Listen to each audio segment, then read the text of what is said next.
نحمده ونصلي على رسوله الكريم اما بعد اعوذ باللہ من الشیطان الرجیم من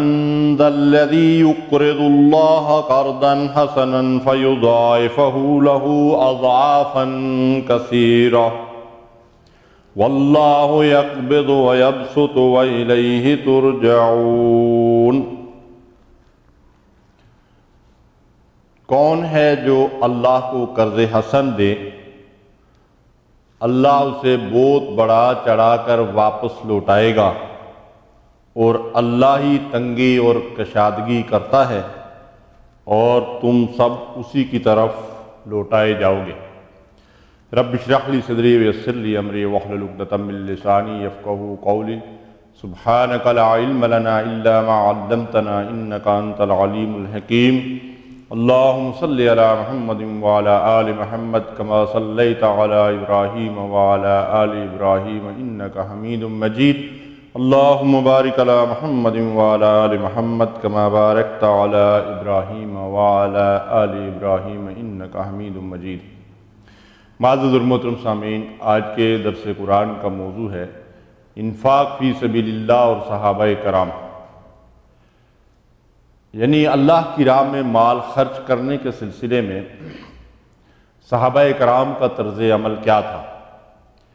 اس موضوع پر انشاءاللہ سب سے پہلے میں آپ کے سامنے قرآن مجید اور سنت رسول سے مال خرچ کرنے کی اہمیت اور فضیلت کے حوالے سے چند چیزیں آپ کے گوش گزار کروں گا۔ اس کے بعد اللہ کی راہ میں جو لوگ مال خرچ نہیں کرتے اور کنجوسی اور بخل کرتے ہیں، ان کا انجام دنیا اور آخرت میں کیا ہوگا، اور پھر اس کے بعد انشاءاللہ صحابہ کرام کی زندگیوں سے وہ عملی مثالیں ہمارے سامنے آئیں گی کہ جب اللہ کی طرف سے انفاق کا کوئی حکم نازل ہوتا تھا تو صحابہ کرام کس طریقے سے آگے بڑھ کر اس کے اوپر عمل پیرا ہوتے تھے۔ دراصل صحابہ کرام کی زندگیاں صرف انفاق فی سبیل اللہ کے حوالے سے ہی نہیں بلکہ ہر عمل کے حوالے سے ہمارے لیے بہترین نمونہ ہے، اور اللہ تعالیٰ نے صحابہ کرام کے ایمان و عمل کو ہمارے لیے ایک مثال قرار دیا ہے۔ ارشاد باری تعالیٰ ہے فَإِنْ آمَنُوا بِمِثْلِ مَا آمَنْتُمْ بِهِ فَقَدِ اهْتَدَوْا۔ اگر یہ لوگ ایسا ایمان لے آئیں جیسا ایمان یہ مخلص صحابہ کرام لائے ہیں تو تب یہ ہدایت یافتہ ہوں گے۔ یعنی صحابہ کرام کے ایمان اور ان کے عمل کو اللہ تعالیٰ نے ہمارے لیے نمونہ عمل قرار دیا ہے۔ اس لیے صحابہ کرام کی زندگیوں سے جب ہمارے سامنے یہ مثالیں آئیں کہ کیسے وہ اللہ تعالیٰ کے حکم کے اوپر آگے بڑھ کر اور ایک دوسرے سے بڑھ چڑھ کر جو ہے وہ عمل پیرا ہونے کی کوشش کرتے تھے، تو ان زندگیوں اور ان نمونوں کا سامنے رکھتے ہوئے ہم بھی اپنے لیے راہ عمل کا جو ہے وہ تعین کریں اور اس بات کی کوشش کریں کہ ان کی طرح ہم بھی اللہ تعالیٰ کی اطاعت و فرما برداری میں ایک دوسرے سے آگے بڑھنے کی کوشش کریں۔ اللہ تعالیٰ قرآن مجید میں اس آیت مبارکہ میں ارشاد فرماتے ہیں کہ کون ہے جو اللہ کو قرض حسن دے اور اللہ تعالیٰ پھر اسے کئی گنا بڑھا چڑھا کر واپس لوٹائے گا، اور تنگی اور کشادگی دراصل اللہ کے اختیار میں ہے۔ اس آیت کریمہ سے یہ رہنمائی ملتی ہے کہ اللہ کی راہ میں جو مال بندہ خرچ کرتا ہے، اللہ کی رضا کے حصول کے لیے دیتا ہے، اللہ اسے اپنے ذمہ قرض جو ہے وہ قرار دیتا ہے، اور صرف وہی قرض واپس نہیں لوٹائے گا بلکہ اسے کئی گنا بڑھا چڑھا کر واپس لوٹائے گا۔ اور قرآن مجید پہ دوسرے مقامات سے یہ رہنمائی ملتی ہے کہ جس قدر خلوص ہوگا اللہ اسی قدر جو ہے اس کے اندر برکت ڈال دیں گے، حتیٰ کہ 700 گنا تک اللہ تعالیٰ اس کے اندر اضافہ فرماتے ہیں۔ حضرت عبادہ بن صامت رضی اللہ تعالیٰ عنہ فرماتے ہیں کہ نبی صلی اللہ علیہ وسلم نے ہم سے اس بات پر بیعت لی تھی کہ ہم خوشحالی اور تنگ دستی دونوں حالتوں میں اللہ کی راہ میں مال خرچ کریں گے۔ یعنی اس کا مطلب یہ ہوا کہ صحابہ کرام رسول اللہ صلی اللہ علیہ وسلم پہ ہاتھ پہ بیعت کر چکے تھے کہ صرف خوشحالی اور مال کی صورت میں ہی نہیں بلکہ تنگ دستی کی صورت میں بھی اللہ کی راہ میں مال خرچ کریں گے، اور ان کی زندگیوں میں واقعی ایسی مثالیں ملتی ہیں کہ تنگ دست ہوتے ہوئے بھی انہوں نے اللہ کی راہ میں دل کھول کر جو ہے وہ مال خرچ کیا۔ سورہ انفال میں اللہ تعالیٰ ارشاد فرماتے ہیں الذین یقیمون الصلاۃ ومما رزقناہم ینفقون، جو لوگ نماز قائم کرتے ہیں اور جو کچھ ہم نے انہیں دیا ہے اس میں سے خرچ کرتے ہیں، اولئک ھم المؤمنون حقا، یہی در حقیقت سچے مومن ہیں۔ لہم درجات عند ربہم ومغفرۃ ورزق کریم، ان کے لیے ان کے رب کی طرف سے بخشش اور مغفرت ہے اور بہت بڑا اجر ہے جو اللہ تعالیٰ نے ان کے لیے تیار کر رکھا ہے۔ تو اس سے آپ اندازہ لگائیے کہ اللہ کی راہ میں مال خرچ کرنے کو اللہ تبارک و تعالیٰ نے ایمان کی حقیقت قرار دیا ہے۔ شاہ ولی اللہ رحمۃ اللہ علیہ فرماتے ہیں کہ اللہ تعالیٰ کو بندے کا جو عمل سب سے زیادہ محبوب اور پسند ہے وہ انفاق فی سبیل اللہ کا عمل ہے، یعنی اللہ کی راہ میں مال خرچ کرنا۔ ارشاد فرمایا لن تنالوا البر حتی تنفقوا مما تحبون، تم نیکی کے حقیقی مرتبے کو نہیں پا سکتے جب تک اپنی محبوب چیز کو اللہ کی راہ میں خرچ نہ کرو۔ تو اس آیت مبارکہ سے یہ رہنمائی ملتی ہے کہ اپنی پسندیدہ چیز اللہ کی راہ میں دینا چاہیے۔ یہ نہیں کہ جب اللہ کی راہ میں انسان کوئی چیز دے تو وہ چھانٹ کر دے کہ یہ جو میری ضرورت کی نہیں ہے یا جو میرے کام کی نہیں ہے اسے اللہ کی راہ میں دے دیا جائے۔ دراصل جو کچھ انسان اللہ کی راہ میں دیتا ہے وہ کسی اور کو نہیں دیتا، وہ اپنے آپ کو دیتا ہے اور یہی آخرت میں اسے ملے گا۔ تو اگر کوئی آدمی ٹوٹی پھوٹی چیزیں اور وہ چیزیں جو خود اسے پسند نہیں ہیں اگر وہ اللہ کی راہ میں دے گا تو پھر اسے یہ سوچنا چاہیے کہ یہی کچھ مجھے آخرت میں پھر واپس ملنے والا ہے۔ تو جب ہم اچھی چیز اللہ کی راہ میں دیں گے تو آخرت میں اس سے بہتر چیز اللہ تبارک و تعالیٰ ہمیں واپس لوٹائیں گے۔ نبی کریم صلی اللہ علیہ وسلم کے پاس ایک مہمان آیا، آپ نے اپنے تمام گھروں سے جو ہے وہ پتہ کروایا تو گھروں کے اندر کھانے کے لیے کچھ بھی نہیں تھا۔ اللہ کے رسول صلی اللہ علیہ وسلم نے ایک صحابی کو بلایا اور وہ مہمان ان کے حوالے کر دیا۔ رسول اللہ صلی اللہ علیہ وسلم کے مہمان کو وہ صحابی اپنے ساتھ لے گئے۔ ان کے ہاں بھی کوئی زیادہ خوشحالی نہیں تھی، اور جب گھر پہنچے تو اہلیہ سے کہتے ہیں کہ اللہ کے نبی صلی اللہ علیہ وسلم کا مہمان میرے ساتھ آیا ہے، تو گھر میں کھانے کے لیے کچھ ہے؟ تو گھر والوں نے بتایا کہ اتنا کھانا ہے کہ ایک آدمی کے لیے کافی ہو سکتا ہے۔ تو انہوں نے اہلیہ سے کہا کہ بچوں کو یوں ہی بہلا کر سلا دو اور جب ہم کھانا کھانے بیٹھیں گے تو کسی بہانے سے چراغ گل کر دینا، مہمان یہ سمجھے گا کہ ہم بھی کھانا کھا رہے ہیں اور وہ کھانا جو ایک آدمی کے لیے کافی ہے مہمان پیٹ بھر کر کھانا کھا لے گا۔ تو اس طریقے سے انہوں نے رسول اللہ صلی اللہ علیہ وسلم کے مہمان کو پیٹ بھر کر کھانا کھلایا اور بچوں کو بھی بھوکا سلا دیا اور خود بھی رات بھر بھوکے سوئے رہے۔ اللہ تبارک و تعالیٰ نے ان کے اس عمل کو اس قدر پسند فرمایا کہ قرآن مجید کے اندر یہ آیت مبارکہ نازل ہوئی وَيُؤْثِرُونَ عَلَىٰ أَنفُسِهِمْ وَلَوْ كَانَ بِهِمْ خَصَاصَةٌ، کہ وہ لوگ خود ضرورت مند ہوتے ہوئے اپنی ضرورت پر دوسروں کو ترجیح دیتے ہیں۔ وَمَن يُوقَ شُحَّ نَفْسِهِ فَأُولَٰئِكَ هُمُ الْمُفْلِحُونَ، اللہ تعالیٰ ارشاد فرماتے ہیں کہ جو دل کی تنگی سے بچا لیا گیا وہی دراصل کامیاب ہے، یعنی جو بخل سے بچ گیا وہی دراصل کامیاب ہے۔ تو دوسرے دن جب وہ صحابی رسول اللہ صلی اللہ علیہ وسلم کی خدمت میں حاضر ہوئے تو آپ نے ان کو مبارکباد دی اور فرمایا کہ تمہارے اس طرز عمل پہ اللہ تبارک و تعالیٰ انتہائی خوش ہوئے ہیں۔ دیکھیے یہ طرز عمل تھا ان کا کہ وہ اللہ تعالیٰ کی راہ میں اس طرح سے خرچ کرتے تھے اور اس طریقے سے اپنی ذات پر دوسروں کو ترجیح دیتے تھے کہ خود ضرورت مند ہوتے ہوئے بھی اپنا پیٹ کاٹ کر دوسرے کو کھلانے میں خوشی محسوس کرتے تھے۔ مال خرچ نہ کرنے والوں کے لیے کس قدر شدید وعید قرآن مجید اور احادیث کے اندر آئی ہے۔ سورہ توبہ میں اللہ تعالیٰ ارشاد فرماتے ہیں وَالَّذِينَ يَكْنِزُونَ الذَّهَبَ وَالْفِضَّةَ وَلَا يُنْفِقُونَهَا فِي سَبِيلِ اللَّهِ فَبَشِّرْهُم بِعَذَابٍ أَلِيمٍ، جو لوگ سونا اور چاندی جمع کر کے رکھتے ہیں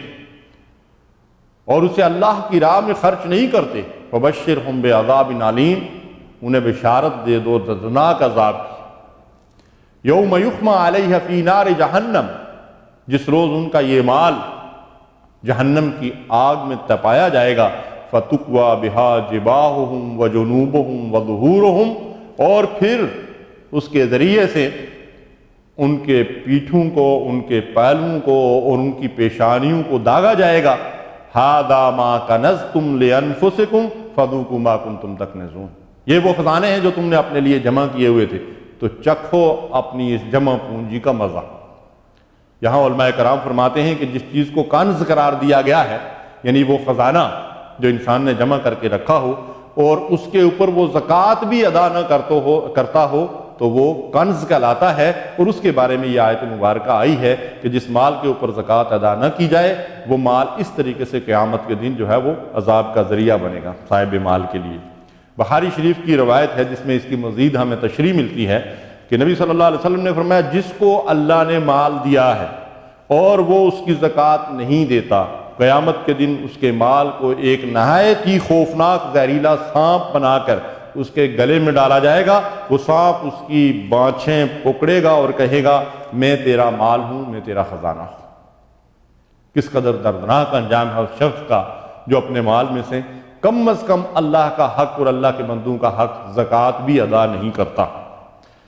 اسی طرح بخاری اور مسلم کی ایک روایت ہے جس میں اللہ کے نبی صلی اللہ علیہ وسلم نے فرمایا کہ وہ شخص وہ تباہ و برباد ہو گئے جو مالدار ہونے کے باوجود خرچ نہیں کرتے، کامیاب صرف وہ ہوگا جو اپنی دولت لٹائے، سامنے والوں کو دے، پیچھے والوں کو دے، بائیں جانب والوں کو دے، دائیں جانب والوں کو دے، اور ایسے مال خرچ کرنے والے تو بہت ہی کم ہوتے ہیں۔ اس سے آپ اندازہ لگائیے کہ مال خرچ نہ کرنا اللہ اور رسول کے نزدیک کتنا ناپسندیدہ عمل ہے، بلکہ یہ نفاق کی علامت ہے اللہ کی راہ میں مال خرچ نہ کرنا۔ قرآن مجید کے اندر اللہ تعالیٰ ارشاد فرماتے ہیں وَمِنْهُمْ مَنْ عَاهَدَ اللَّهَ لَئِنْ آتَانَا مِنْ فَضْلِهِ لَنَصَّدَّقَنَّ وَلَنَكُونَنَّ مِنَ الصَّالِحِينَ۔ اللہ ارشاد فرماتے ہیں لوگوں میں سے وہ بھی ہیں جنہوں نے اللہ تعالیٰ سے یہ عہد کیا تھا کہ اگر اللہ ہمیں اپنے فضل سے نوازے گا، یعنی اللہ اپنے فضل سے ہمیں مال دے گا تو ہم اللہ کی راہ میں مال خرچ کر کے نیکوکاروں میں شامل ہو جائیں گے۔ لیکن اللہ تعالیٰ فرماتے ہیں فَلَمَّا آتَاهُم مِّن فَضْلِهِ بَخِلُوا بِهِ وَتَوَلَّوْا وَهُمْ مُعْرِضُونَ، لیکن جب اللہ نے ان کو اپنے فضل سے نوازا تو وہ اپنے وعدے سے پھر گئے، بخیل بن گئے، اور انہوں نے اللہ کی راہ میں مال خرچ کرنے سے اعراض کیا اور منہ موڑا۔ اب اس کا نتیجہ کیا ہوا؟ اللہ فرماتے ہیں فَعَاقَبَهُمْ نِفَاقًا فِي قُلُوبِهِمْ إِلَى يَوْمِ يَلْقَوْنَهُ بِمَا أَخْلَفُوا اللَّهَ مَا وَعَدُوهُ وَبِمَا كَانُوا يَكْذِبُونَ۔ اب اللہ تعالیٰ نے ان کے اس وعدے کی خلاف ورزی کی بنا پر ان کے دلوں میں نفاق ڈال دیا اس دن تک کے لیے جب ان کی ملاقات اللہ تعالیٰ سے ہوگی، اور انہوں نے جھٹلایا۔ اس بنیاد پہ اللہ تبارک و تعالیٰ نے ان کے دلوں میں نفاق ڈال دیا۔ تو دو وجوہات یہاں بیان کی گئی ہیں، ایک یہ کہ انہوں نے اللہ سے جو وعدہ کیا تھا اس کی خلاف ورزی کی، اور دوسرا یہ ہے کہ انہوں نے جھوٹ بولا تھا جب انہوں نے یہ کہا تھا کہ ہم اللہ کی راہ میں مال خرچ کریں گے اگر ہمارے پاس مال ہو، اور پھر اس کے بعد جب اللہ نے ان کو اپنے فضل سے نوازا تو بخیلی پہ اتر آئے اور اس مال کی محبت کی وجہ سے اللہ کی راہ میں مال کو خرچ نہیں کیا۔ تو اس کے وجہ سے اللہ تعالیٰ نے ان کے دلوں کے اندر نفاق ڈال دیا۔ دیکھیے ہمیں بھی اپنا جائزہ لینا چاہیے۔ قرآن مجید کی یہ آیات ہم پڑھتے اور سنتے ہیں تو ہمیں اپنے طرز عمل کا بھی جائزہ لینا چاہیے کہ اللہ تعالیٰ نے ہمیں بھی کچھ فرق مراتب کے ساتھ اپنے فضل سے نوازا ہے، صاحب مال بنایا ہے، ہمیں مال عطا کیا ہے، تو اپنی زندگیوں میں اس بات کا جائزہ ضرور لینا چاہیے کہ ہمارے مال میں سے اللہ کی راہ میں کتنا حصہ نکلتا ہے اللہ کے دین کی سربلندی کے لیے اور اللہ کے ضرورت مند اور مستحق بندوں کی ضرورتوں کو پورا کرنے کے لیے۔ حدیث مبارکہ ہے کہ ایمان اور بخل ایک جگہ جمع نہیں ہو سکتے، یعنی گویا کہ بخل جو ہے وہ ایمان کی ضد ہے، یہ دونوں اکٹھے نہیں ہو سکتے، یعنی مومن جو ہے وہ بخیل نہیں ہو سکتا، کنجوس نہیں ہو سکتا۔ بخیل اور کنجوس اس شخص کو کہتے ہیں جو اپنی جائز ضرورتوں کے اوپر بھی جو ہے وہ بخل سے مال خرچ کرے، کنجوسی کرے، اور اللہ کی راہ میں بالکل مال خرچ نہ کرے، اس شخص کو بخیل اور کنجوس کہا جاتا ہے۔ مسلم کی روایت ہے شخ سے بچو، شخ کے معنی جو ہیں وہ بخیلی اور کنجوسی کے ہیں۔ فرمایا شخ سے بچو، اس حرص نفس نے پہلے لوگوں کو ہلاک کیا اور اسی نے ان کو خون ریزی پر آمادہ کیا اور انہوں نے حرام کو حلال کر لیا۔ یعنی دنیا کے اندر انسان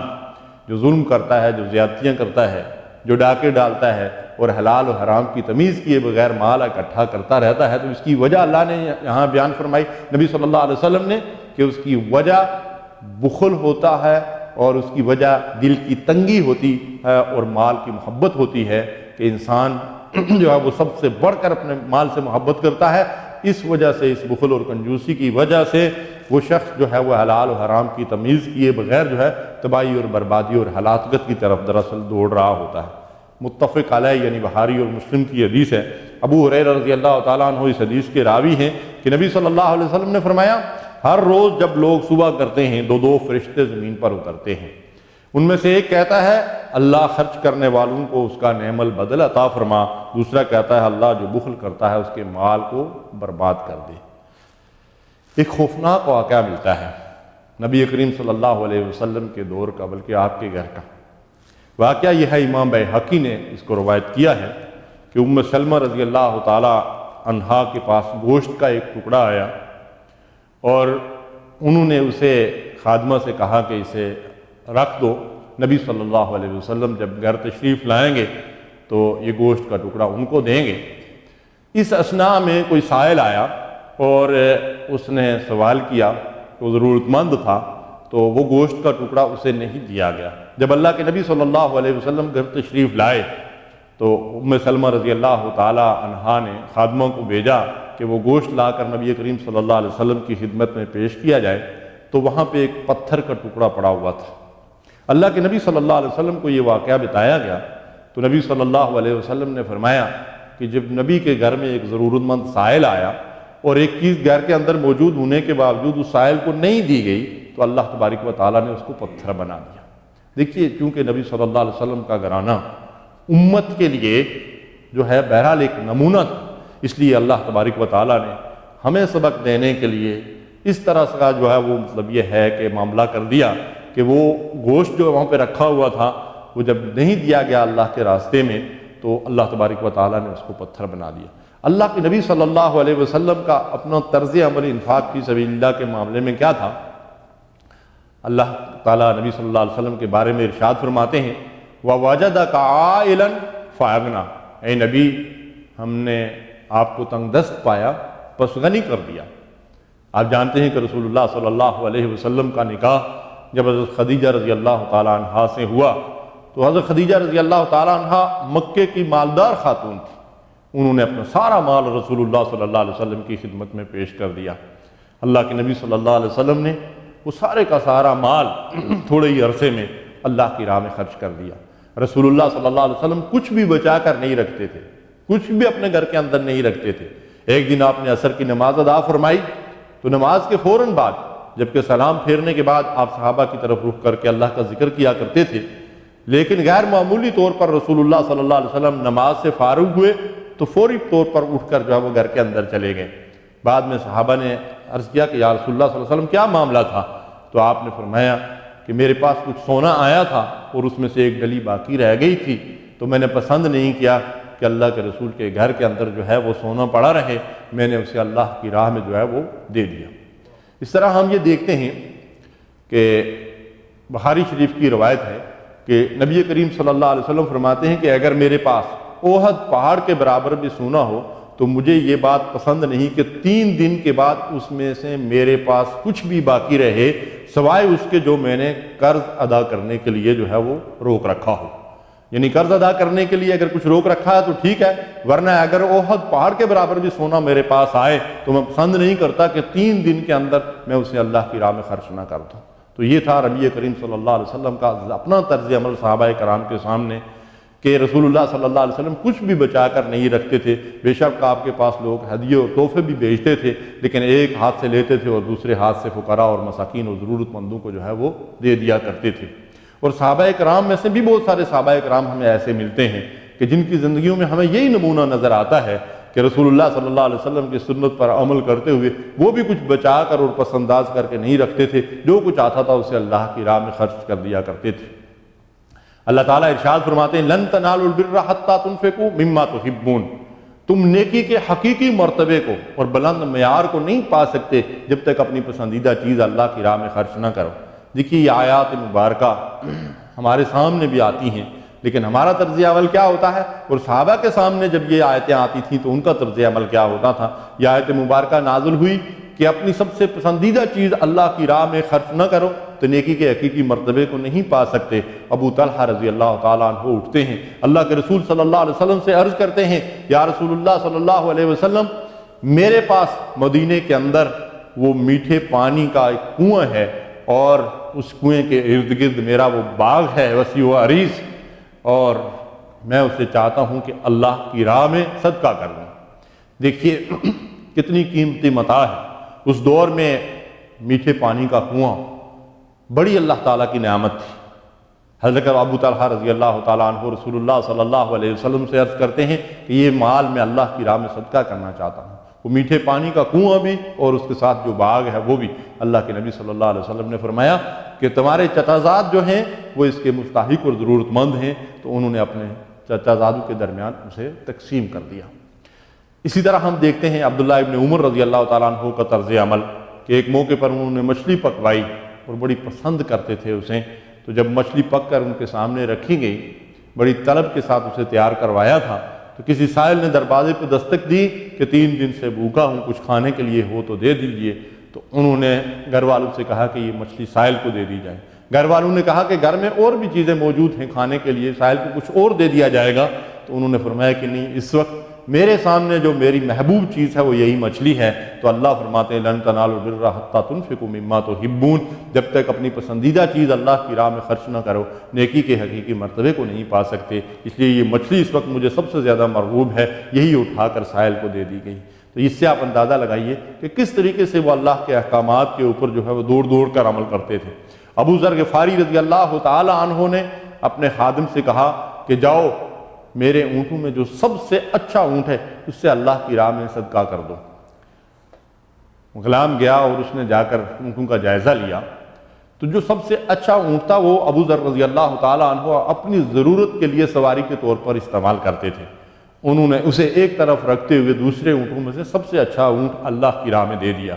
جب آپ گھر پہنچے تو دیکھا کہ وہ اونٹ جو مجھے سب سے زیادہ محبوب تھا وہ تو اسی طرح ہے۔ تو انہوں نے نوکر سے پوچھا کہ یہ کیا معاملہ ہے؟ تو اس نے کہا کہ یہ تو حضرت آپ کی ذاتی ضرورت ہے اور آپ اسے استعمال کرتے ہیں، تو میں نے باقی اونٹوں میں سے سب سے اچھا اونٹ اللہ کی راہ میں دے دیا۔ تو انہوں نے کہا کہ اللہ کے بندے، میری حقیقی ضرورت تو آخرت کی ضرورت ہے، جاؤ اسے بھی لے جاؤ اللہ کی راہ میں دے دو کہ مجھے یہ تو سب سے زیادہ مجھے سب سے زیادہ پسند تو یہ اونٹ، اس لیے اسے اللہ کی راہ میں دے دو۔ تو دیکھیے ان کے سامنے دنیا کی بے ثباتی اور دنیا کی جو حقیقت ان کے سامنے بالکل واضح تھی، اس کے مقابلے میں وہ اس طرح آخرت کی زندگی کو ترجیح دیتے تھے اور اس کی طرف دوڑتے اور لپکتے تھے، اور اللہ کی طرف سے کوئی حکم نازل ہوتا تھا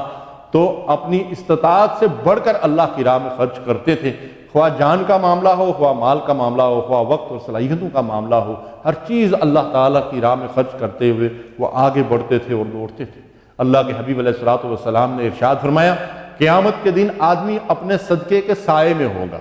یعنی ہمیں اس بات کا جائزہ لینا چاہیے نا کہ قیامت کے دن جب کوئی سائبان نہیں ہوگا، میدان محشر میں لوگ کس کیفیت میں ہوں گے کہ رسول اللہ صلی اللہ علیہ وسلم نے فرمایا کہ تمہیں میدان محشر میں کس طرح اکٹھا کیا جائے گا؟ غیر مختون، سر سے لے کر پاؤں تک ننگے، جس حالت میں تم دنیا میں آئے تھے، اور کیفیت یہ ہوگی کہ کوئی اپنے گناہوں کی وجہ سے ٹخنوں تک پسینے میں، کوئی گھٹنوں تک پسینے میں، کوئی ناف تک پسینے میں، کوئی گلے تک پسینے میں، اور کوئی پورے کا پورا اپنے پسینے میں ڈوبا ہوا ہوگا۔ اس کیفیت میں کوئی سایہ ہمارے سروں پہ نہیں ہوگا۔ تو اللہ کے حبیب علیہ الصلوۃ والسلام فرماتے ہیں کہ آدمی اس دن محشر کی اس گرمی میں اپنے صدقے کے سائے میں ہوگا۔ اس لیے ہمیں اپنے مال میں سے اللہ کی راہ میں زیادہ سے زیادہ خرچ کر کے اس دن کے لیے کوئی سائبان تیار کرنا چاہیے۔ اللہ ارشاد فرماتے ہیں الذین ينفقون اموالهم باللیل والنہار سرا وعلانیۃ فلہم اجرہم عند ربہم ولا خوف علیہم ولا هم یحزنون، کہ جو لوگ اللہ کی راہ میں مال خرچ کرتے ہیں دن اور رات کے اوقات میں، اعلانیہ بھی اور پوشیدہ بھی، ان کے لیے بہت بڑا اجر ہے ان کے رب کے پاس، اور ان کے لیے نہ کوئی خوف ہوگا اور نہ وہ غمزدہ ہوں گے۔ یعنی جب رنج اور خوف اور غم کے اندر دنیا مبتلا ہوگی میدان حشر میں، اللہ کی راہ میں خرچ کرنے والوں کے لیے وہاں بھی کوئی رنج اور غم نہیں ہوگا۔ بے شک اللہ تعالیٰ تہجد گزاروں اور شب زندہ داروں کو بھی بلند درجات کی بشارت دیتے ہیں، اور یہ بھی بہت نیکی کا عمل ہے، اور اللہ تعالیٰ نے قرآن مجید میں ان بندوں کی تعریف فرمائی ہے، تتجافی جنوبہم عن المضاجع،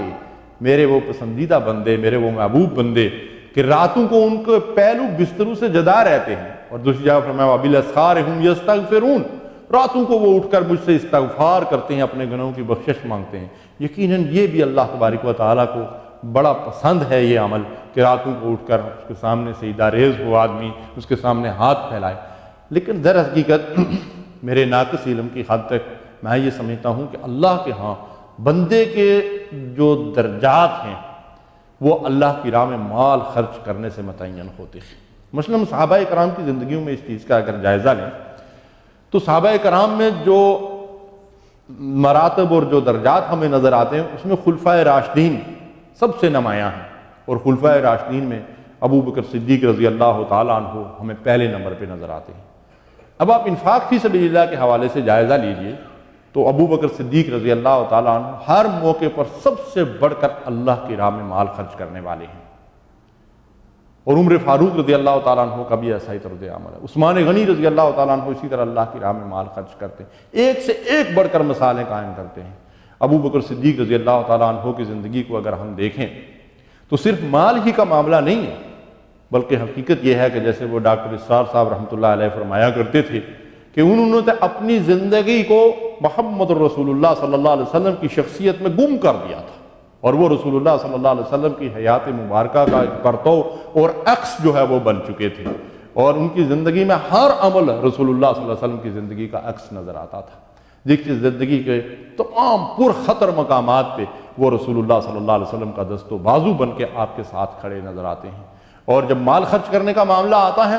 مکے سے جب ہجرت کا موقع آیا تو انہوں نے گھر کے اندر تمام اشرفیاں اور مال جمع کیا۔ بعض روایات سے پتہ چلتا ہے کہ 40,000 اشرفیاں تھیں، اور بعض سے 60,000 کا پتہ چلتا ہے۔ سب کی سب اکٹھی کر کے یہ جمع پونجی اپنے ساتھ لی اور رسول اللہ صلی اللہ علیہ وسلم کے ساتھ ہجرت کے لیے نکلے، کچھ بھی اپنے اہل و عیال کی ضرورتوں کے لیے گھر کے اندر نہیں چھوڑا تھا۔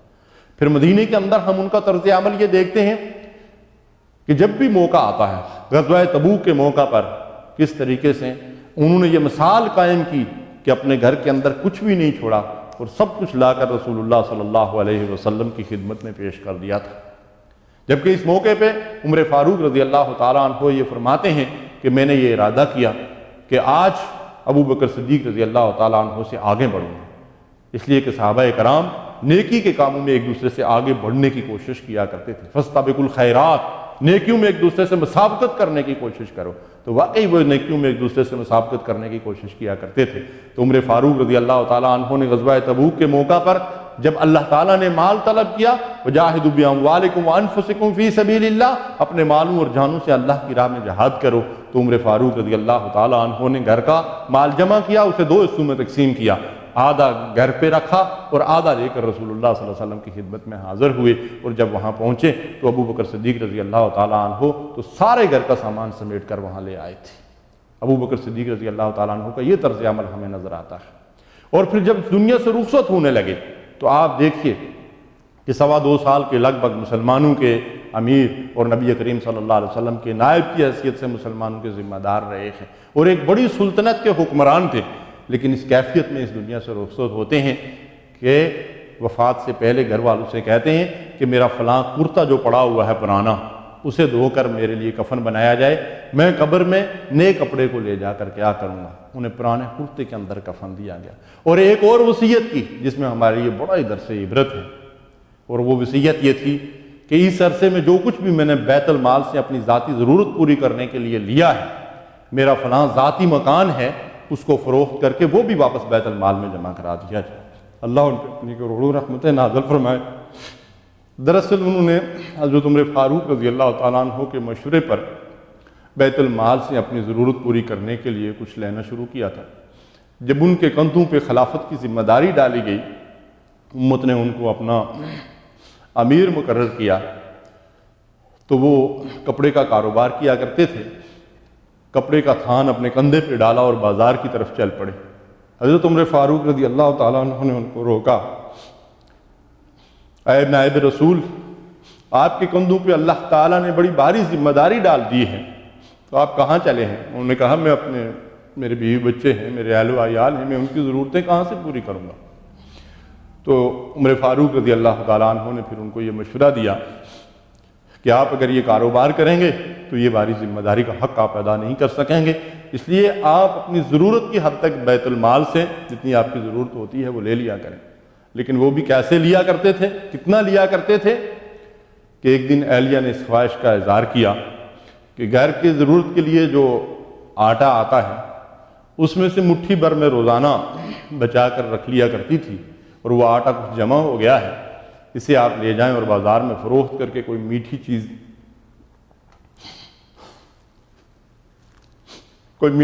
گھر میں پکانے کے لیے لے آئے۔ ابو بکر صدیق رضی اللہ تعالی عنہ، اللہ ان پہ کروڑہ رحمتیں نازل فرمائے، انہوں نے کہا کہ اس کا مطلب یہ ہے کہ یہ ہماری ضرورت سے زائد بیت المال سے آتا تھا، وہ بھی جا کر بیت المال میں جمع کرا دیا۔ آج ہم بھی ان کے طرز عمل کی روشنی میں اپنی زندگیوں کا جائزہ لیں۔ جب ہمیں ذاتی ضرورتوں پہ خرچ کرنا ہوتا ہے، بیوی بچوں کی ضرورتوں پہ خرچ کرنا ہوتا ہے، تو کس قدر دل کھول کر ہم خرچ کرتے ہیں، اور صرف ضرورتوں پر ہی نہیں بلکہ بعض اوقات شہرت کے لیے، ناموری کے لیے، دکھلاوے کے لیے، ریاکاری کے لیے، اسراف کی حد تک ہم مال خرچ کرتے ہیں۔ لیکن جب اللہ کی راہ میں خرچ کرنے کا معاملہ ہوتا ہے تو ہماری مٹھیاں بند ہو جاتی ہیں، ہماری جیب نہیں کھلتی۔ ہمیں اپنا جائزہ لینا چاہیے۔ دراصل ان کا یہی جذبہ تھا اللہ کی راہ میں خرچ کرنے کا، ایثار و قربانی کا، جس کے نتیجے میں اللہ تبارک و تعالیٰ نے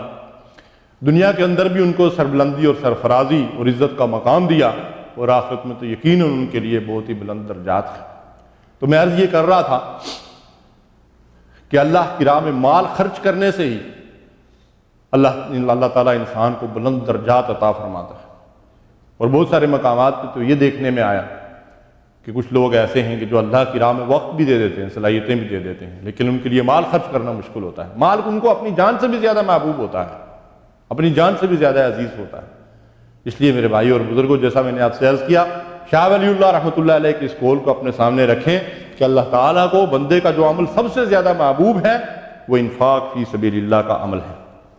وَمِنَ النَّاسِ مَن يَشْرِي نَفْسَهُ ابْتِغَاءَ مَرْضَاتِ اللَّهِ، اللہ فرماتا ہے کہ میرے بندوں میں سے بعض وہ بھی ہیں کہ جو اللہ کی رضا کے حصول کے لیے اپنے نفس کو بیچ ڈالتے ہیں، اپنا سب کچھ اللہ کے ہاں فروخت کر دیتے ہیں۔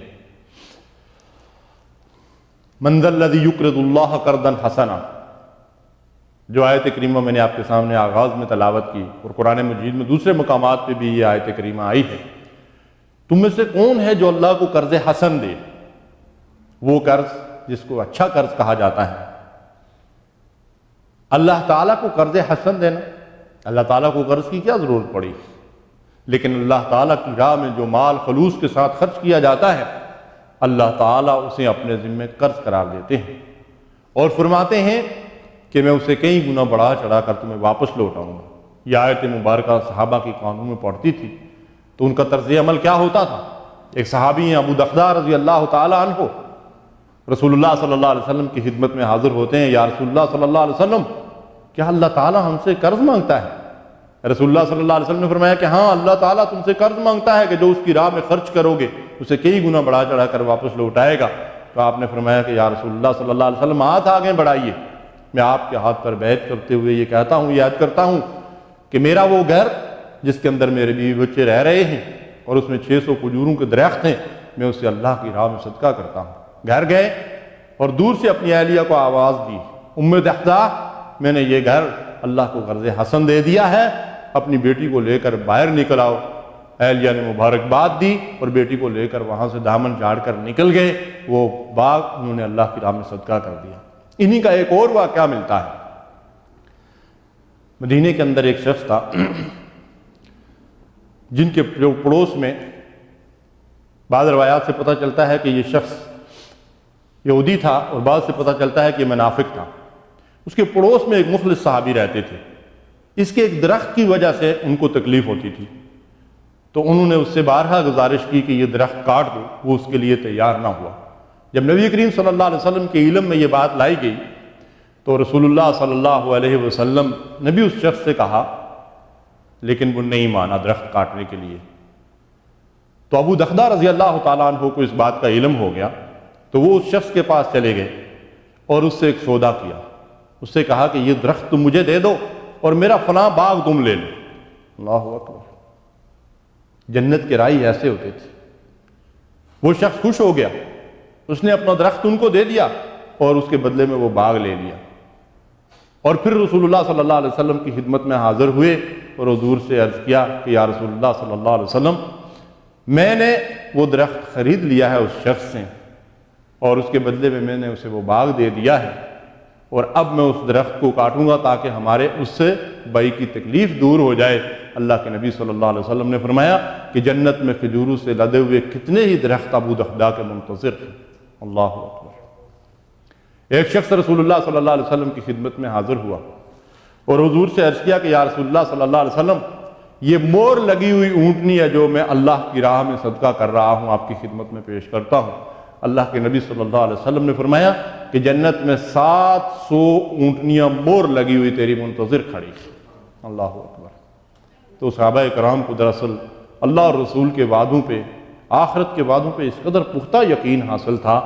کہ آنکھوں دیکھی چیز پہ آدمی دھوکا کھا سکتا ہے اور اس کے بارے میں شک میں مبتلا ہو سکتا ہے، لیکن صحابہ کرام رسول اللہ صلی اللہ علیہ وسلم کی بات اور اللہ کے فرمان پر ایسا یقین کرتے تھے کہ جیسا یقین آنکھوں دیکھی چیز کے اوپر بھی نہیں ہو سکتا۔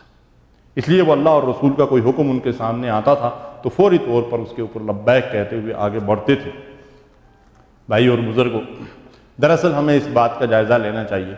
کہ جب ہم اللہ کی راہ میں مال خرچ کرنے کے معاملے میں اگر بخل سے کام لیتے ہیں تو یہ بخل ہم کس کے ساتھ کر رہے ہیں؟ جو شخص بخل کرتا ہے وہ دراصل اپنی ذات کے ساتھ بخل کرتا ہے، اور جو دیتا ہے وہ دراصل اپنے آپ کو دیتا ہے، کسی اور کو نہیں دیتا۔ دیکھیے قرآن مجید ہمارے سامنے کھول کر اس حقیقت کو واضح کر رہا ہے۔ یا ایھا الذین آمنوا هل ادلکم علی تجارۃ تنجیکم من عذاب علیم، اے ایمان والو، کیا میں تمہیں ایسی تجارت بتاؤں کہ جو تمہیں عذاب علیم سے بچا لے، جو تمہیں نار جہنم سے بچا لے۔ اب کیا ہے وہ تجارت جو اللہ تبارک و تعالی ہمیں بتا رہے ہیں؟ فرمایا تؤمنون باللہ ورسولہ وتجاہدون فی سبیل اللہ باموالکم وانفسکم، اللہ اور رسول پر ایمان لاؤ اور پھر کیا کرو؟ اللہ کی راہ میں اپنے مالوں اور جانوں سے جہاد کرو، اپنے مال اور جان اللہ کے دین کی سربلندی کے لیے لگا دو اور کھپا دو۔ ذالکم خیر لکم ان کنتم تعلمون، یہ تمہارے حق میں بہتر ہے اگر تم جانتے ہو۔ ہم مال جمع کر کر کے رکھتے ہیں اور پھر اسے گن گن کر رکھتے ہیں، ہم سمجھتے ہیں یہ ہمارے حق میں بڑا بہتر ہے، فخر سے پھر اس کا ذکر کرتے ہیں اور بیان کرتے ہیں، لیکن اللہ تعالیٰ فرماتے ہیں تمہارے حق میں بہتر کیا ہے؟ تم اللہ کی راہ میں اپنے مال کو خرچ کر دو۔ اس کے نتیجے میں اللہ فرماتا ہے کہ یغفر لکم ذنوبکم ویدخلکم جنات تجری من تحتہا الانہار، جب تم اللہ کی راہ میں مال خرچ کرو گے تو اس خرچ کرنے کے نتیجے میں اللہ تمہارے گناہ معاف فرما دے گا اور تمہیں ان باغات میں داخل کرے گا جن کے نیچے نہریں بہہ رہی ہوں گی، ومساکن طیبۃ فی جنات عدن، اور پھر جنت عدن ہمیشہ رہنے والے باغات کے اندر اللہ تمہیں عمدہ گھر عطا فرمائے گا۔ ذالک الفوز العظیم، یہ ہے سب سے بڑی کامیابی۔ تو سب سے بڑی کامیابی کیا ہے؟ کہ ہم اپنا مال اپنی آخرت کے لیے اللہ کی راہ میں خرچ کریں۔ ہماری اصل انویسٹمنٹ دراصل وہی ہے جو ہم اپنی ذات کے لیے کرتے ہیں۔ دیکھیں، جو کچھ ہم دنیا میں کماتے ہیں، جمع کر کے رکھتے ہیں، جو ہمارے کاروبار ہیں، جو ہماری تجارت ہے، اس میں ہم میں سے ہر ایک یہ سوچے کہ اس کا اپنا ذاتی حصہ کتنا ہے۔ تو اس کا ذاتی حصہ تو وہی ہے، جیسا کہ حدیث میں آتا ہے کہ جو آدمی نے کھا کر ہضم کر لیا، جو پہن کر پھاڑ دیا، اور جو اپنے دائیں ہاتھ سے اپنی آخرت کے لیے آگے بھیج دیا، باقی تو وارثوں کا مال ہے۔ نبی صلی اللہ علیہ وسلم نے فرمایا کہ آدمی کہتا ہے میرا مال میرا مال، حالانکہ اس کا مال کون سا ہے؟ وہی جو اس نے کھا کر ہضم کر لیا، جو پہن کر پھاڑ لیا اور جو دائیں ہاتھ سے اپنے آگے بھیج دیا، باقی تو وارثوں کا مال ہے۔ اور پھر رسول اللہ صلی اللہ علیہ وسلم نے فرمایا کہ ایک شخص ہے کہ جو مرتے وقت یہ کہتا ہے کہ میرا فلاں مال فلاں کو دے دو، فلاں مال فلاں کو دے دو، اور فلاں فلاں جگہ صدقہ کر دو، تو اللہ کے نبی صلی اللہ علیہ وسلم نے فرمایا کہ اب یہ کہنے کی ضرورت نہیں، اب یہ تو فلاں اور فلاں کا ہو گیا۔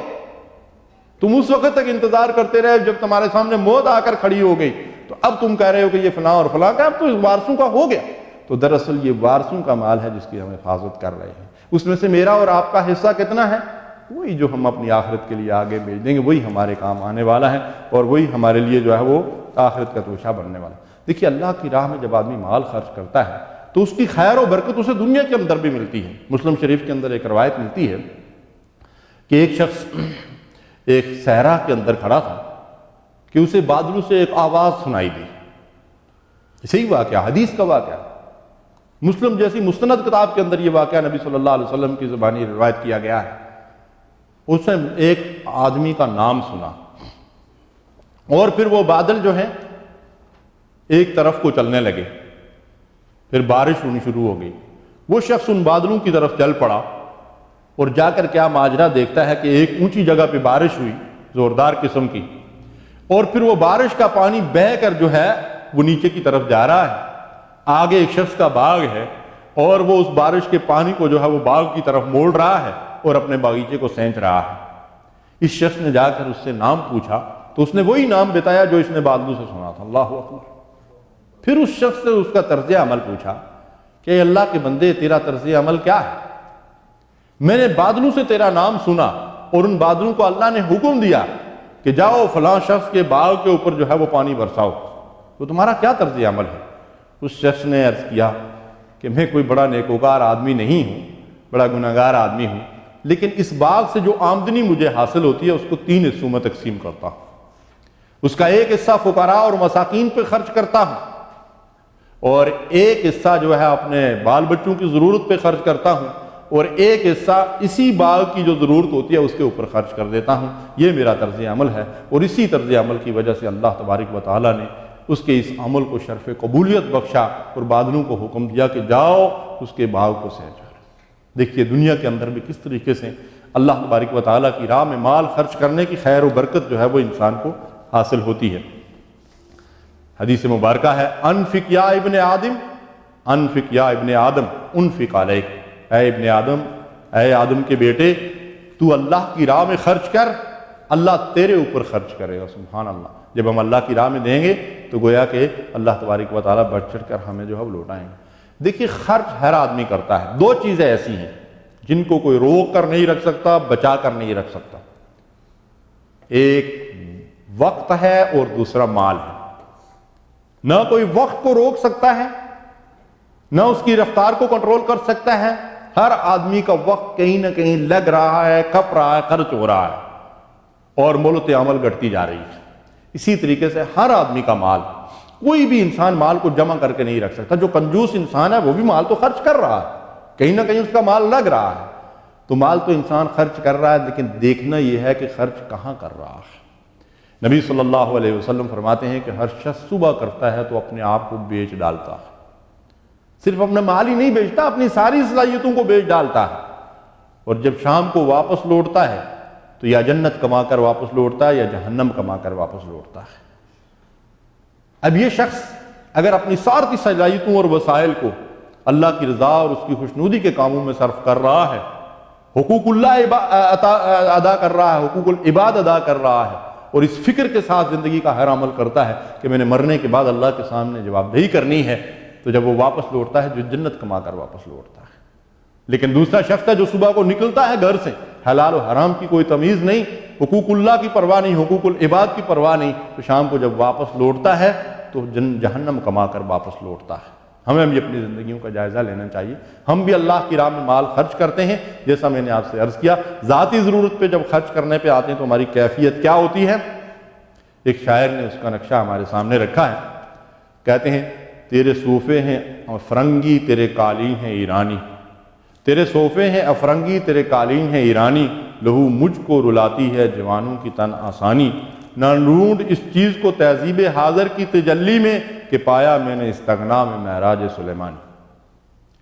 دیکھیے بندے کی جو معراج ہے اس کو بلند سے بلند مقام تک جو چیز پہنچا سکتی ہے وہ کیا ہے؟ استغنا۔ اب یہ استغنا کا جو لفظ ہے یہ تو آج ہماری ڈکشنریوں سے فارغ ہی ہو چکا ہے۔ قناعت کہتے ہیں اسے، یعنی جتنا اللہ تبارک و تعالیٰ نے دیا ہے آدمی اس پہ راضی اور مطمئن اور خوش رہے اور اسی میں گزارا کرنے کی کوشش کرے اور اسی میں سے اللہ کی راہ میں خرچ بھی کرے۔ نبی صلی اللہ علیہ وسلم سے سوال کیا گیا کہ یا رسول اللہ صلی اللہ علیہ وسلم سب سے بہترین صدقہ کون سا ہے؟ آپ نے فرمایا کہ وہ جو تم اس وقت خرچ کرو کہ جب تم خود ضرورت مند ہو، اور پھر اسے خرچ کر کے تم زیادہ سے زیادہ مال کمانے کی صلاحیت بھی رکھتے ہو، اس مال میں سے اللہ کی راہ میں خرچ کرو تو وہ اللہ کے نزدیک سب سے پسندیدہ جو ہے وہ مال ہے اور پسندیدہ صدقہ ہے۔ تو ہمیں بھی اپنی زندگی میں اس چیز کا جائزہ لینا چاہیے کہ جب دنیا کے معاملے میں مال خرچ کرنے کا معاملہ آتا ہے تو کیفیت کیا ہوتی ہے۔ ہمارے پاکستان میں سرگودے کا ایک واقعہ ملتا ہے، وہاں کے رہنے والے کوئی چیمہ صاحب تھے، ان کے بارے میں ایک دفعہ اخبار میں بھی آیا تھا، اور کسی بزرگ نے اپنے درس قرآن کے اندر اس کا ذکر کیا کہ میں نے خود جا کے ان کے محلات کو اپنی آنکھوں سے دیکھا ہے۔ وہ شخص بڑھاپے کی حالت میں اس کے اوپر راشا طاری تھا، جسم پورا کانپتا تھا، ایک ہی ان کا بیٹا تھا، اور انہوں نے جو مکان بنایا ہوا تھا، جس کو آپ مکان کہیں یا قلعہ کہیں یا جو بھی کہہ لیں، اس کے اندر 28 باتھ روم تھے۔ جب 28 باتھ روم تھے تو باقی کیا کچھ ہوگا شاید اندازہ لگانا ہمارے لیے مشکل ہو، اور 10 لاکھ کا صرف بیڈ روم تھا اس میں۔ اب جب دنیا کے معاملے میں ہم خرچ کرنے پہ آتے ہیں تو ہماری کیفیت یہ ہوتی ہے، شادی بیاہ ہو تو وہاں ہم فضولیات کے اوپر شہرت اور ناموری کے لیے، دکھلاوے کے لیے، یہ ولیمہ ہو رہا ہے، یہ فلاں ہو رہا ہے، یہ فلاں رسم ادا ہو رہی ہے، کتنے پیسے خرچ کر ڈالتے ہیں۔ لیکن جب اللہ کی راہ میں خرچ کرنے کا معاملہ آتا ہے تو بہت کم لوگ ایسے ہیں کہ جن کی مٹھی جو ہے وہ کھلتی ہے۔ تو یہ درس قرآن یا صحابہ کرام کی زندگیوں سے مثالیں جو ہمارے سامنے آتی ہیں، ایسا نہ ہو کہ قیامت کے دن یہ ہمارے خلاف حجت بن جائے۔ ہمیں ان مثالوں کو اپنے سامنے رکھتے ہوئے اپنی زندگیوں کا جو ہے وہ جائزہ لینا چاہیے۔ اللہ کی راہ میں خرچ کرتے ہوئے، جیسا کہ صحابہ کرام کے درمیان میں نے آپ سے عرض کیا کہ ایک دوسرے سے آگے بڑھنے کی کوشش کیا کرتے۔ پھر ایک اور چیز ہمیں صحابہ کرام کے طرز عمل میں ملتی ہے، جیسا کہ ابوبکر صدیق رضی اللہ تعالیٰ عنہ کی میں نے آپ سے ہم نے عرض کیا کہ اپنی ذاتی ضرورت کے اوپر جو ہے وہ مطلب یہ ہے کہ جب مال خرچ کرتے تھے تو کوشش کرتے تھے زیادہ سے زیادہ کفایت شاری کے ساتھ خرچ کریں۔ حضرت عثمان غنی رضی اللہ تعالیٰ عنہ، آپ کو پتا ہے کہ غنی ان کو اس لیے کہتے تھے، اللہ نے بے حد و حساب مال دیا تھا۔ حضرت عبد الرحمن بن عوف رضی اللہ تعالیٰ عنہ کو اللہ تعالیٰ نے بہت سارا مال دیا تھا، لیکن یہ بزرگ اللہ کی راہ میں کس طرح مال خرچ کرتے تھے اور اپنی ذاتی ضرورتوں پہ کس طرح خرچ کرتے تھے۔ ہمارا طرز عمل بالکل اس کے برعکس ہے۔ ذاتی ضرورتوں پہ خرچ کرنے کا مسئلہ یہ ہے کہ حضرت عثمان غنی رضی اللہ تعالیٰ عنہ گھر میں ایک چراغ جل رہا ہے تو فرماتے ہیں کہ گھر والوں سے کہتے ہیں کہ اس کی بتی ذرا موٹی ہے اور اگر یہ بتی پتلی کر دی جائے تو تیل کم خرچ ہوگا۔ گویا کہ گھر کے اندر کفایت شاری سے کام لیا جا رہا ہے، لیکن جب اللہ کی راہ میں خرچ کرنے کا معاملہ آتا ہے تو کیفیت کیا ہے۔ مدینے میں قید پڑا ہوا تھا، ان کا کوئی 1000 اونٹ جو ہے شام کی طرف گیا ہوا ہے، وہاں سے مال تجارت لے کر واپس لوٹ رہا ہے۔ قید کی کیفیت کے اندر بہت سارے تاجروں کی خواہش یہ تھی کہ حضرت عثمان رضی اللہ تعالیٰ عنہ ان کے ساتھ سودا کر لیں، ایک سے ایک بڑھ کر جو ہے وہ منافع دے رہا ہے اور ان کو بڑی بڑی جو ہے وہ پیشکشیں ہو رہی ہیں۔ تو انہوں نے کہا کہ میں نے یہ مال دراصل دے دیا ہے اور میں نے سودا کر لیا ہے۔ مدینے کے تاجر بڑے حیران ہوتے ہیں، کس سے سودا کیا ہے، ہم سارے یہاں موجود ہیں، کسی کے سودا کرنے کے لیے آپ تیار نہیں ہیں۔ جب یہ قافلہ اونٹوں کا مال سے لدا ہوا مدینہ پہنچتا ہے تو آپ نے اہل مدینہ کو بلایا اور 1000 اونٹوں پہ لدا ہوا سامان اہل مدینہ کے درمیان تقسیم کر دیا۔ اللہ اکبر۔ یعنی گھر کے اندر آپ دیکھیں، اس کا مطلب ہمیں رہنمائی کیا مل رہی ہے یہاں سے؟ رہنمائی یہ مل رہی ہے کہ اپنی زراعتی ضرورتوں کے اوپر کم سے کم خرچ کر کے اللہ کی راہ میں خرچ کریں تاکہ ہماری آخرت میں اللہ کی رضا اور اس کی خوشنودی ہمارے حصے میں آئے۔ یہ رہنمائی ہمیں صحابہ کرام کی زندگی سے جو ہے وہ مل رہی ہے۔ یہ طرز عمل ہے جو صحابہ کرام کا ہمارے سامنے آ رہا ہے۔ میں نے حضرت عبادہ بن صامت رضی اللہ تعالیٰ عنہ کے حوالے سے وہ حدیث آپ کے سامنے شروع میں رکھی کہ رسول اللہ صلی اللہ علیہ وسلم کے ہاتھ پہ وہ فرماتے کہ ہم نے بیعت کی کہ تنگ دستی اور خوشحالی ہر حال میں اللہ کی راہ میں خرچ کریں گے۔ تو جہاں غزوہ تبوک کے موقع پر ابو بکر اور عمر رضی اللہ عنہما کی مثالیں ہمارے سامنے آتی ہیں، اب عبد الرحمن بن عوف رضی اللہ تعالیٰ عنہ کی مثال سامنے آتی ہے کہ سونے چاندی کا ڈھیر لا کر رسول اللہ صلی اللہ علیہ وسلم کی خدمت میں پیش کیا تو حضور نے فرمایا کہ یہ کتنا ہے؟ تو فرمایا کہ اللہ تعالیٰ نے مجھے گن گن کے نہیں دیا تو میں بھی گن کے نہیں لایا۔ اللہ اکبر۔ ان کے دل غنی تھے۔ غنی ہمارے پاس بھی بہت سارے لوگ ہیں، ہمارے ہاں بھی لوگوں کے پاس دولت کا حساب ہی نہیں، لیکن میں پھر عرض کروں گا نا، اللہ کی راہ میں خرچ کرنے کے معاملے میں ہماری کیفیت وہ نہیں ہے جو صحابہ کرام کی تھی۔ تو اسی موقع پر غزوہ تبوک کے موقع پر یہاں حضرت عثمان غنی رضی اللہ تعالیٰ عنہ کا طرز عمل ہمارے سامنے آتا ہے کہ انہوں نے اس موقع پر 900 اونٹ اور 100 گھوڑے سامان سے لدے ہوئے اللہ تعالیٰ کی راہ میں خرچ کر دیے تھے، اور حضور نے فرمایا تھا کہ عثمان آج کے بعد تم جو کچھ بھی کرو تمہیں کوئی چیز نقصان نہیں پہنچا سکتی، عثمان تم جنتی ہو، سبحان اللہ۔ اور وہیں ہمیں وہ طرز عمل بھی نظر آتا ہے کہ اللہ کے رسول صلی اللہ علیہ وسلم نے جب لوگوں سے بیعت لی تھی کہ تنگ دستی اور خوشحالی دونوں حالتوں میں خرچ کریں گے، تو وہاں ابو عقیل رضی اللہ تعالیٰ عنہ بھی ہمیں کھڑے نظر آتے ہیں، ہاتھ میں کھجوروں کی پوٹلی ہے اور شرماتے ہوئے آگے نہیں بڑھ رہے ہیں کہ جہاں مال کا ڈھیر لگا ہوا ہے وہاں میری پوٹلی کیا کام کرے گی۔ رسول اللہ صلی اللہ علیہ وسلم صحابہ کرام میں سے ایک ایک کے بارے میں، ان کے حالات کے بارے میں پوری طرح جانتے تھے۔ ابو عقیل پہ نظر پڑ گئی تو ان کو بلایا، پھر ان سے پوچھا تو انہوں نے اپنا ماجرا بیان کیا کہ یا رسول اللہ صلی اللہ علیہ وسلم، جب آپ کی طرف سے منادی کروائی گئی تو اس میں ذکر یہ تھا کہ مال خرچ کرو اپنے اللہ کے راستے میں اور جان خرچ کرو۔ جان تو میرے پاس تھی، مال نہیں تھا، تو میں نے جا کر کسی کے باغ میں مزدوری کی، اس کا کام کیا اور وہاں سے کچھ کھجوریں ملی ہیں، گھر میں پتہ نہیں کئی دنوں کا فاقہ تھا، آدھی گھر والوں کی ضرورت کے لیے رکھی اور آدھی یہ آپ کی خدمت میں لے کر آیا ہوں۔ رسول اللہ صلی اللہ علیہ وسلم نے فرمایا کہ ان کھجوروں کو مال کے ڈھیر کے اوپر بکھیر دو کہ اللہ اس کی وجہ سے ان کے مال کے اندر برکت ڈالے گا۔ اللہ نے دراصل یہ نہیں دیکھنا ہے کہ میں نے کتنا مال اللہ کی راہ میں دیا ہے۔ ایک آدمی جو ہے وہ اپنا پیٹ کاٹ کر اللہ کی راہ میں چند روپے خرچ کر رہا ہے، لیکن دوسرا آدمی جو لاکھ پتی نہیں کروڑ پتی ہے، اس میں سے اگر چند ہزار خرچ کر رہا تو اللہ کے نزدیک اس ہزار سے زیادہ اس کی قدر و قیمت ہے جو اپنا پیٹ کاٹ کر کچھ روپے اللہ کی راہ میں دے رہا ہے۔ تو اللہ تعالیٰ نے دراصل دلوں کی کیفیت کو دیکھنا ہے، اللہ تعالیٰ نے اس جذبے کو دیکھنا ہے کہ جس جذبے کے ساتھ ہم نے اللہ کی راہ میں مال خرچ کیا ہے، اللہ تعالیٰ نے اس کیفیت کو دیکھنا ہے، کمیت کو نہیں دیکھنا ہے۔ آج ہمارے سامنے بھی ایسے واقعات آتے ہیں جیسا صحابہ کرام کے سامنے آتے تھے، ان کا طرز عمل کیا ہوتا تھا اور ہمارا طرز عمل کیا ہے، اس حوالے سے مجھے اور آپ کو ضرور اس بات کا جائزہ لینا چاہیے۔ تحریک اسلامی کے قائد میاں طفیل محمود رحمۃ اللہ علیہ اپنا ایک واقعہ خود انہوں نے یہاں کسی اجتماع کے اندر بیان کیا تھا اور میں نے خود ان کی زبان مبارک سے یہ کلمات سنے تھے۔ فرماتے تھے کہ میری والدہ نے مجھے یہ نصیحت کی تھی کہ بیٹا یاد رکھنا کہ جو لقمہ تم اپنے منہ میں ڈالتے ہو وہ فضلہ بن کر غلاظت کی صورت میں ضائع ہو جاتا ہے، لیکن تمہارا وہ لقمہ جو کسی غریب کے پیٹ میں جائے گا وہ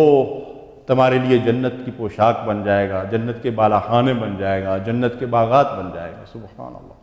تو میاں صاحب نے فرمایا کہ میں نے اور میری اہلیہ نے ساری زندگی والدہ کی اس نصیحت کے مطابق عمل کیا اور واقعی ساری زندگی ان کی درویشانہ زندگی تھی۔ تو یہ آیات، یہ واقعات یا حدیث جب ہمارے سامنے آتی ہیں تو ہمیں بھی اس بات کی کوشش کرنی چاہیے کہ ہم بھی اسی جذبے کے ساتھ اللہ کی راہ میں مال خرچ کریں۔ دیکھیے ہمارے سامنے کبھی کئی سے ضرورتیں آتی رہتی ہیں، ہمارے ملک کے اندر کبھی زلزلہ آ جاتا ہے، کبھی سیلاب آ جاتا ہے، کبھی کوئی آندھی اور طوفان آ جاتا ہے، کبھی ویسے لوگ یہ ہے کہ ضرورت مند ہوتے ہیں، غربت بہت ہے، مہنگائی بہت ہے۔ تو جب مختلف قسم کی اپیلیں ہمارے سامنے آتی ہیں تو کبھی ہمارا دل تنگ نہیں ہونا چاہیے۔ دیکھیے قیامت کے دن حدیث میں آتا ہے کہ اللہ تبارک و تعالیٰ اپنے بندے سے پوچھے گا کہ اے بندے میں بھوکا تھا تو نے مجھے کھانا نہیں کھلایا۔ کون پوچھ رہا ہے؟ وہ رب العرش العظیم، وہ مالک الملک، وہ کہہ رہا ہے اپنے بندے کے سامنے کہ بندے میں بھوکا تھا تو نے مجھے کھانا نہیں کھلایا۔ اسے کبھی بھوک اور پیاس نہیں لگتی، میں پیاسا تھا تو نے پانی نہیں پلایا۔ دراصل ماجرا کیا ہے؟ اللہ تعالیٰ کے فرمانے کا مقصد یہ ہے کہ میرے بندے، میرا فلاں بندہ بھوکا تھا، تیرے پاس تیری ضرورت سے زیادہ کھانے کے لیے تھا، تو نے اس کو نہیں کھلایا، اگر اس کو کھلاتا تو مجھے وہیں پہ پاتا۔ فلاں بندہ پیاسا تھا، فلاں بندہ ضرورت مند تھا، فلاں بندہ ننگا تھا، فلاں کی ضرورت تھی، اس کی ضرورت کو تو نے پورا نہیں کیا۔ ابو داؤد اور ترمذی کی روایت ہے، جس نے کسی مسلمان کو کپڑا پہنایا جس کے پاس کپڑا نہ تھا، اللہ اسے جنت کا سبز لباس پہنائے گا۔ جس نے بھوک کی حالت میں کسی کو کھانا کھلایا، اللہ اسے جنت کے پھل کھلائے گا، اور جس نے کسی پیاسے کو پانی پلایا، اللہ اسے جنت کی سربمور شراب پلائے گا، اور وہ پینے کے بعد کبھی اسے پیاس نہیں لگے۔ میرے بھائی اور بزرگوں، اللہ رب العالمین سے دعا ہے کہ جو کچھ میں نے کہا آپ نے سنا، اللہ ہمیں اس کے مطابق عمل کرنے کی توفیق عطا فرمائے۔ وآخر دعوانا الحمدللہ رب العالمین، وصلی اللہ علی نبینا محمد وعلی آلہ وصحبہ اجمعین۔